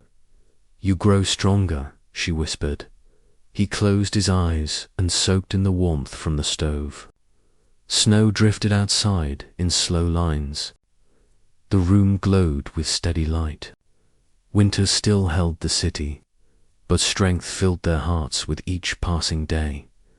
Ellen woke before her son, stirred by the soft hum of the stove. The room glowed with faint orange light. She sat up and listened. No sharp wind through the walls, no cracking wood, only the quiet rhythm of her son's breath. She turned toward him. He slept with his hands tucked beneath his chin, face calm, chest rising in smooth waves. She placed her palm on his forehead, warm, not fevered, not strained, warm in a way that meant strength. She let her breath ease. A long exhale softened her shoulders. She wrapped her shawl around herself and stepped toward the window. Frost clung to the edges, but the center melted in a small, clear patch. She widened it with her sleeve. Outside, the lane shone under a pale silver sky. Snow lay in scattered patches now, packed down by carts and footsteps. Smoke curled from chimneys. A man pulled a sled with 2 sacks tied down. Children carried small bundles of sticks. Women exchanged short greetings at their doors, breath rising in faint clouds. Her son stirred and opened his eyes. "Morning, morning," she said softly.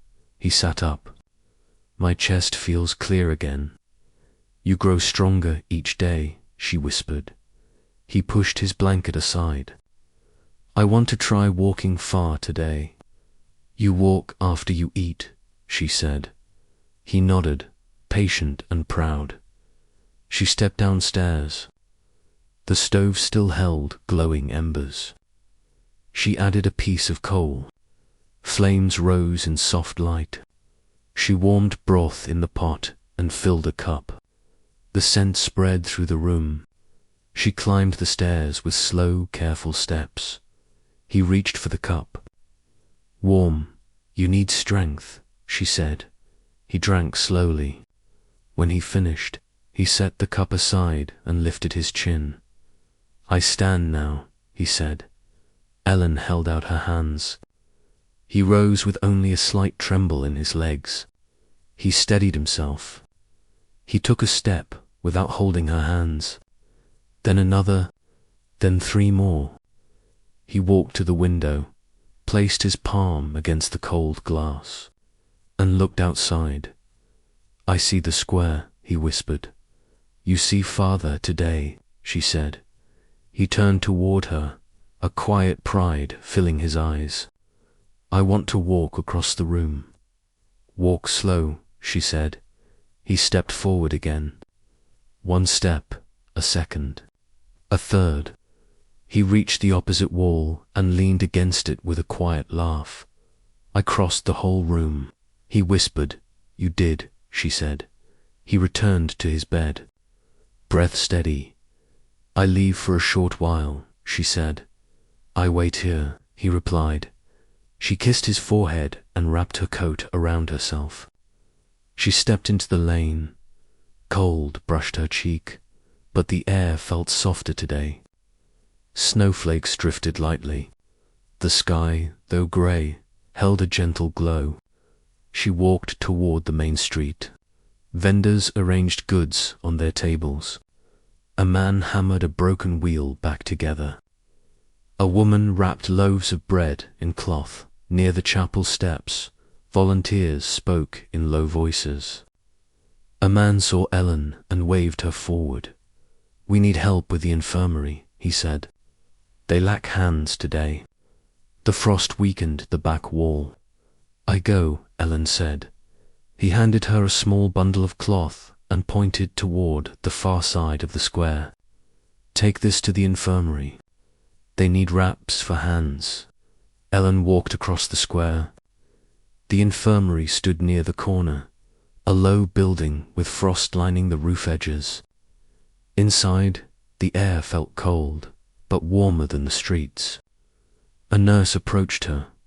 "Thank you," the nurse said. "We need those wraps." Ellen handed her the bundle. "Where do you need help?" "The back wall cracked under the frost," the nurse replied. "We cover it with boards. We need hands to hold them." "I help," Ellen said. The nurse led her outside. 2 men lifted boards against the wall, but wind pushed at them. Ellen stepped beside them, pressing her gloved hands against the wood. The boards steadied. The men hammered nails through the edges. The wall held firm once again. "Good," one man said. "That keeps the cold out." Another man turned to Ellen. "You work here every day." "I work where needed," she said. The nurse approached with warm tea in a tin cup. "Drink. You look tired." Ellen accepted the cup. The warmth flowed into her hands and chest. "More tasks?" she asked. "We need blankets delivered to the families on the hill," the nurse said. "They cannot walk far on the ice." "I go there next," Ellen replied. She walked back to the hall and collected a bundle of blankets. She climbed the hill path with steady steps, snow crunching under her boots. Houses lined the path, their roofs covered in light frost. Smoke rose from narrow chimneys at the first house. An older woman answered with a shawl pulled tight around her neck. "I bring blankets," Ellen said. The woman nodded with gratitude. "I needed these." At the second house, a man answered with slow, trembling hands. "You keep warm," Ellen said. Placing the blanket in his arms, he nodded with quiet thanks. She delivered the final blanket to a family with young children. Their mother held the blanket close and whispered her thanks. Ellen walked back toward the square. Snow fell in small flakes. The cold pressed softly, not sharply. She passed the pump where water flowed in clear, thin streams. A group of children filled small jars and giggled at the way their breath hung in the air. Near the market, Mr. Dalton approached her. "You help the infirmary today?" he asked. "Yes," Ellen said. "They say the wall holds now," he replied. "People notice your work." "I do what I must," Ellen said. He nodded. "You bring strength to this lane." She walked home. The sky grew darker as afternoon settled in. Snow drifted in slow patterns. She stepped into her building and climbed the stairs. Her son looked up with wide eyes. "You came back," he said. "Always," she replied. He reached for her hand. She sat beside him, and he leaned against her shoulder. "Tell me what you did," he said. She told him about the infirmary, the wall, the blankets, the hill path. His eyes softened with each detail. "You helped the whole city," he whispered. "We all help," she said. He took a long breath. "I walked 9 steps today." "You grow stronger," she replied. He rested his head on her arm. The stove glowed with warm light. Snow drifted outside in quiet lines. The room held calm. Winter still lingered, but strength filled their hearts with growing warmth. Ellen woke to a dim grey light that touched the room in a quiet way. She opened her eyes and listened. No sharp groan from the beams. No harsh wind sweeping through the cracks. The city breathed softer this morning. She turned toward her son first. He lay on his side, curled under the blanket, breath slow and warm. His face held healthy color. His hands rested loose against his chest. She leaned close and touched his forehead. Warm, calm, steady. He blinked awake. "Morning, Mama, morning," she whispered. He sat up with ease, resting his back against the wall.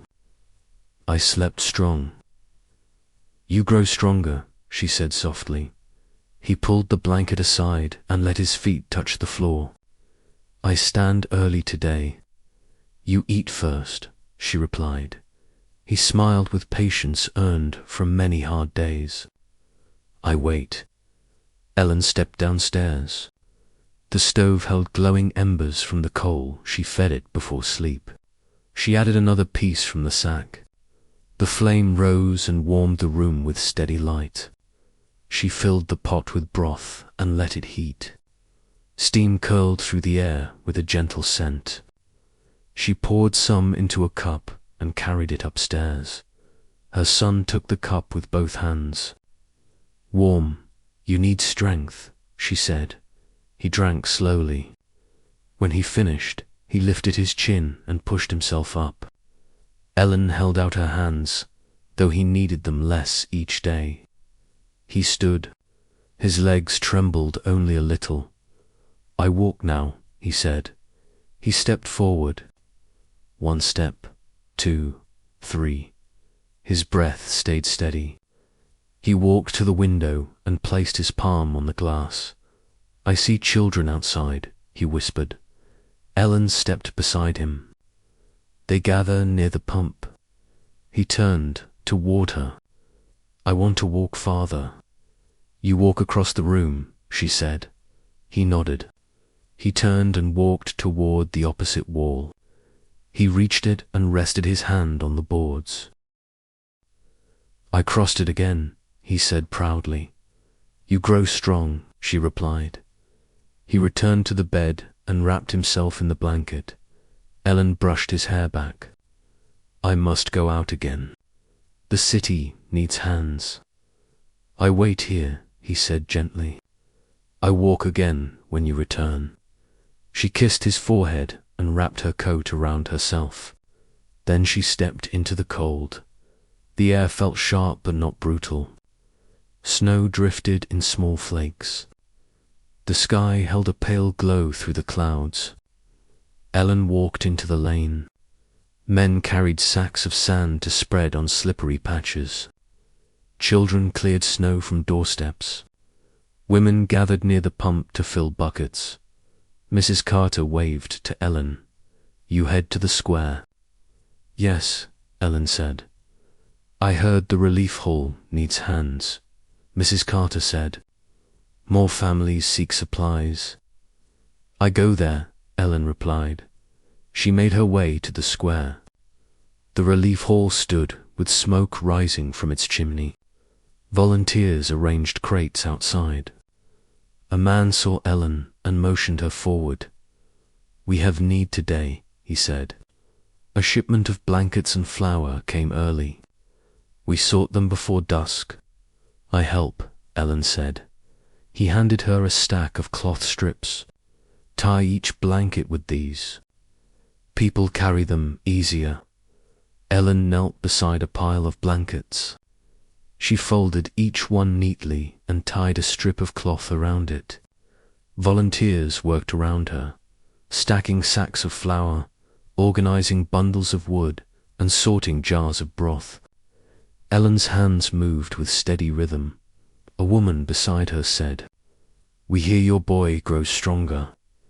Yes, Ellen replied softly. That warms this street, the woman said. Ellen tied another blanket and placed it in the pile. We all help. A group of children entered the hall, carrying small baskets. A volunteer handed them warm bread. One child held a loaf close and whispered, Thank you. Ellen watched them leave, bundled in thin coats, walking in quiet hope. A volunteer approached her. Can you deliver blankets to the families near the river road? Yes, Ellen said. He handed her a bundle of blankets tied with rope. They wait there. The cold settles heavy near the water.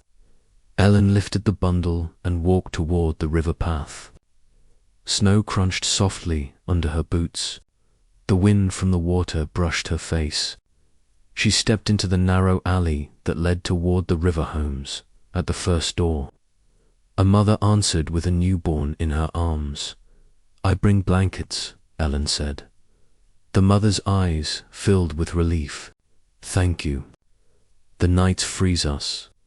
Wrap your child first, Ellen said. The mother nodded and held the blanket close. Ellen moved to the next home. An older couple answered, wrapped in 2 thin shawls. We heard you might come. The older woman said, I bring warmth, Ellen replied. The man placed a trembling hand on Ellen's arm. You lift us through this winter. Ellen shook her head. I help where I can, at the last house, a young boy answered. His hands blue with cold. Ellen handed him a blanket. Share it with your mother, she said. He nodded with a quiet, grateful smile. Ellen returned to the square. Snow drifted around her. Workers unloaded more crates. A man carried a broken chair toward a pile of scrap wood. A woman mixed small amounts of broth in a pot to share with neighbors. A volunteer approached Ellen. We need more hands near the workshop. A glass window broke from the frost. I go there, Ellen said. She crossed the street to the small workshop. A man inside swept broken glass from the floor. You came fast, he said. What must be done? She asked. We cut boards to cover the opening, he said. Hold the board while I nail it. Ellen held the board steady. The man hammered nails through the edges. The board sealed the broken window. The wind no longer crept inside. He stepped back. This saves my tools. Glad to help, she said. She left the workshop and walked toward the pump. Water flowed in a slow, steady stream. She filled a small mug to bring home. Snowflakes fell lightly, landing on her scarf. She walked back to her lane. Children played with small packed snowballs. A woman hung wet cloth on a line near her window. A man from 2 blocks over pulled a cart through the snow, waving to her as he passed. She climbed the stairs and opened the door. Her son looked up with wide eyes. You came back, he said. Always, she replied. He reached for her hand. She sat beside him and he leaned into her shoulder. Tell me what you did, he whispered. She told him about the hall, the blankets, the river homes, the workshop. He listened with soft, steady breath. You help everyone, he said. We all must, she replied. He lifted his chin. I walked 10 steps today. You grow strong, she whispered. He rested his head against her. The stove glowed. Snow drifted outside in slow, quiet lines. The room held warmth. Winter still lingered, but their strength grew deeper with every day. Ellen woke before dawn. The room held a soft warmth that felt different from every morning before it. Not thin warmth, not fading warmth. A steady warmth that touched her cheeks and eased the stiffness in her fingers. She listened before moving. No sharp wind pressed through the cracks. No hard creak traveled across the beams. Only the soft breath of her son sleeping near her. She turned toward him. He lay on his side, wrapped in the blanket, cheeks warm, lips relaxed. She brushed a curl from his forehead. His skin felt steady, strong. His breath rose and fell without heaviness. She let her hand rest over his shoulder and allowed herself a long, quiet breath. He opened his eyes slowly. Morning, Mama. Morning, she whispered. How do you feel? He sat up with no effort. Warm, strong. You slept well, she said. He nodded. I want to walk far today. You walk after you eat, she replied. He accepted the plan with a small smile. Ellen stepped downstairs. The stove held a deep glow. The coal burned slow and full. She added one piece from the sack. The flame rose, steady and bright. She warmed broth and poured it into a cup. She climbed the stairs and handed it to her son. He drank in slow sips. "It tastes warm. You need strength," she said. He set the cup aside and rose. He stood tall, steady. He took one step, then another, then 3 more. He walked to the window and touched the cold glass. "The street looks clear," he whispered. Ellen moved beside him. Men worked through the night clearing paths. He turned toward her. "I walk farther. Walk slow," she said. He crossed the room again, reaching the opposite wall. Then he turned and walked back. His breath stayed calm. "I want to stand outside," he said softly. "Soon," she replied. "The air still holds cold." "But less," he whispered. She wrapped her hand around his. "We try later, when the sun rises higher." He smiled and returned to the bed. Ellen wrapped her coat round herself and stepped outside. The cold pressed softly against her cheek. The lane looked brighter. Snow lined the sides of the street, but paths stayed clear. People moved with lighter steps. Children carried pails. Men repaired broken fences. Women gathered near the pump. Mrs. Carter waved. "You see the sky today? It looks like it wants to thaw." "It does," Ellen said. "They say the worst passed," Mrs. Carter replied. "Still cold, but not the kind that steals breath." Ellen nodded. "We still help." She walked toward the square. The relief hall stood with doors open. Volunteers moved crates, sorted blankets, and prepared pots of broth for families still in need. A man approached her. "Ellen," he said, "we have a task. The last of the frozen crates near the river broke free this morning. We need hands to move supplies." "I go," she said. He handed her a wool wrap for her hands. "Use this. The crates feel cold from the river." She walked toward the river path. Snow covered the ground lightly. The frozen surface of the river shimmered under the pale sky. Workers lifted crates, carrying them toward carts lined in rows. A worker waved her forward. "We bring these to the hall." Ellen lifted one side of a crate. It felt heavy at first. She steadied her grip and walked with the worker toward the cart. They placed the crate down gently. "Thank you," the man said. "We lose strength if we work alone." "We all work together," she replied. She helped move several crates. Cold bit into her gloves, but her hands stayed steady. Workers nodded in quiet respect. A woman brushing ice from a barrel stopped and said, "Your strength holds this district together." Ellen lowered her gaze. "I do what I must." She finished moving the crates and walked back toward the lane. The sky brightened as she walked. Snow drifted lightly. The air softened with each hour. Near the pump, children gathered. One pointed toward Ellen, smiling. "You helped my mother get a blanket," he said. Ellen smiled softly. "I am glad it warmed her." He nodded and ran back to his friends. Ellen climbed the stairs to her room. Her son looked up with bright, eager eyes. "You came back," he said. "I told you I would," she replied. He held out his hands. "I want to try standing outside." Ellen helped him stand. He walked with slow, steady steps toward the door. She wrapped him in a thick shawl and guided him down the stairs. Outside, the cold brushed his face.